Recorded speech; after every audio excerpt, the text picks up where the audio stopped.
যেখানে নৈহাটির বড় মা বিরাজমান, সেখানেই শত শত মানুষের আবেগের বহিঃপ্রকাশ। ঘন কৃষ্ণবর্ণা বড় মার এই অপরূপ রূপ দর্শনে কালী পুজোর কটা দিন নৈহাটিতে ভিড় করেন হাজার হাজার মানুষ। বড় মার এই মূর্তি প্রতিষ্ঠার পেছনে রয়েছে একটি ইতিহাস। আজকে আমার বড় মার কাছে পৌঁছানোটা ছিল এক অন্যরকম যাত্রা, তাই সেই ইতিহাস আপনাদের সাথে অন্য একদিন আলোচনা করব। মর্নিং সকলকে। তো এখন বাজছে 8:05 আর আমি বেরোচ্ছি কামালপুরের উদ্দেশ্যে।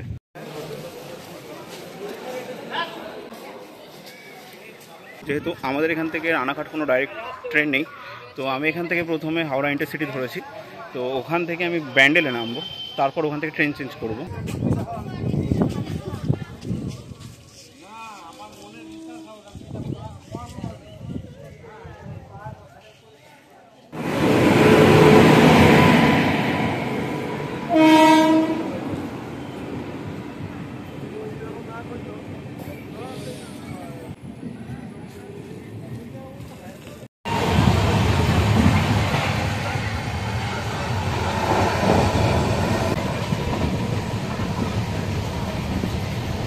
আমি এখন নেমে পড়ছি ব্যান্ডেলে।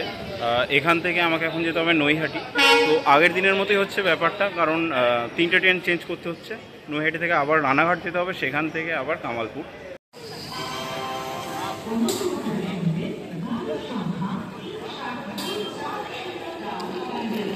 এখন কেটে নিয়েছি 5 টাকার টিকিট ব্যান্ডেল টু নৈহাটি। এরপর 7 নম্বর প্ল্যাটফর্মে যেতে হবে। আমাকে এখানে প্রায় 1 ঘন্টার ওপর 1 ঘন্টা 35 মিনিট মতো ওয়েট করতে হলো ট্রেনের জন্য। তাছাড়া যাতায়াতের খুব একটা ছিল না ব্যান্ডেল থেকে নৈহাটি, এই সময় ট্রেন নেই। তো এবার এখান থেকে সোজা নৈহাটি যাব, তারপর নৈহাটি থেকে রানাঘাট। তো ট্রেন অলরেডি দাঁড়িয়ে রয়েছে 7 নম্বরে। এই যে চলো এরপর নেক্সট স্টেশন যাওয়া যাক। এইমাত্র নামলাম নৈহাটি স্টেশন। প্রচণ্ড ভিড় রয়েছে, আর রোদও আজকে দিয়েছে। কালকে যেমন বৃষ্টি তেমন আজকে রোদ। এরপর এখান থেকে টিকিট কাটবো রানাঘাটে। চলে এলাম, আর একটা ট্রেন জার্নি।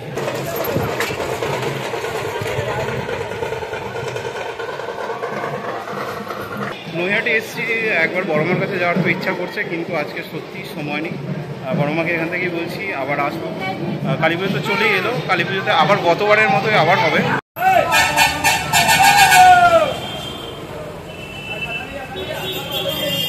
তো মায়ের বোধহয় এটাই ইচ্ছা ছিল, তার দর্শন করাটা। মানে ফার্স্টে তো আমি ভাবলাম যে এবারে রানাঘাটে ট্রেন ধরবো, তবে আমার হাতে 40 মিনিট মতো সময় রয়েছে। তো ভাবছি বড় মায়ের দর্শনটা করেই যাই। বলতে গেলে মনটা একটা আলাদাই শান্তি লাগছে, কারণ বড় মার কাছে গতবারও এসেছিলাম। বড় মার নাম শুনলে একটা আলাদা শান্তি লাগে। তো সেই সুযোগটা হয়ে গেল এর মধ্যে। এটা একদমই কোনো প্ল্যানে ছিল না, তো মায়ের দর্শনটা আগে করি। যারা এর আগে বড় মার কাছে আসেননি তাদের জন্য বলে দিই, নৈহাটি স্টেশন থেকে নেমে অরবিন্দ রোড ধরে কিছুটা হাঁটলেই আপনারা পেয়ে যাবেন এই বড় মার মন্দিরটি। বড় মার মন্দিরের চূড়ার পতাকা এখান থেকে দেখা যাচ্ছে, খুব সুন্দর হাওয়ায় দুলছে পতাকা। আর এই যে বড় মার নতুন মন্দিরে ঢোকার প্রবেশপথ।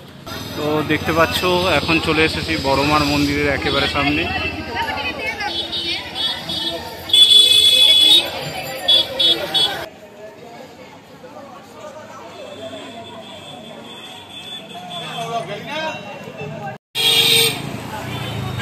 ধর্ম হোক যার যার, বড় মা সবার।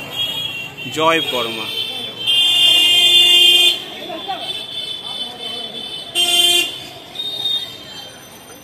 ধর্ম হোক যার যার, বড় মা সবার।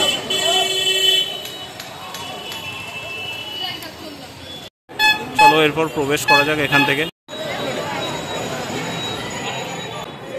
জয় বড় মা।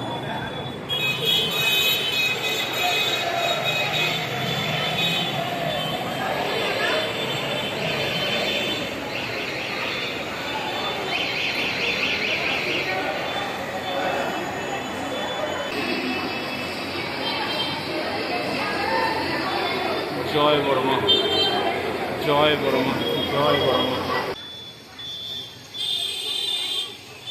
দেখো বড় মার এই যে মন্দিরের মাথায় পতাকাটা কত সুন্দর উঠছে। আজকে আমি ফিল করছি যে দর্শন যার ভাগ্যে রয়েছে দর্শন তার হবেই।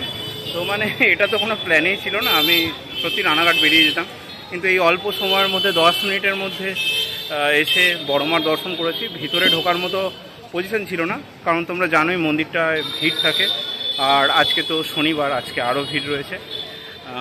তো চলো এরপর এখান থেকে যাব রানাঘাট।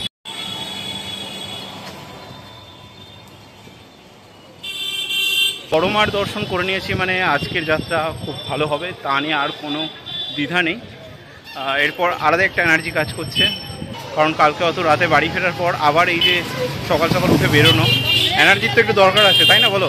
কারণ আজকে তো সবাই পঞ্চমী, এরপর ষষ্ঠী, সপ্তমী, অষ্টমী, নবমী, দশমী, আরও অনেক প্ল্যান রয়েছে। তো তোমরা তো বাজনা শুনতেই পাচ্ছ, দুর্গাপুজোর জন্য সব ঢাকিরা এখানে এসে জড়ো হয়েছে। এই যে ঢাকিরা সব এরকম রয়েছে, আর ওদিকে বাজনার দলও রয়েছে। এই তো একটা সময় বছরের ওনাদের জন্য।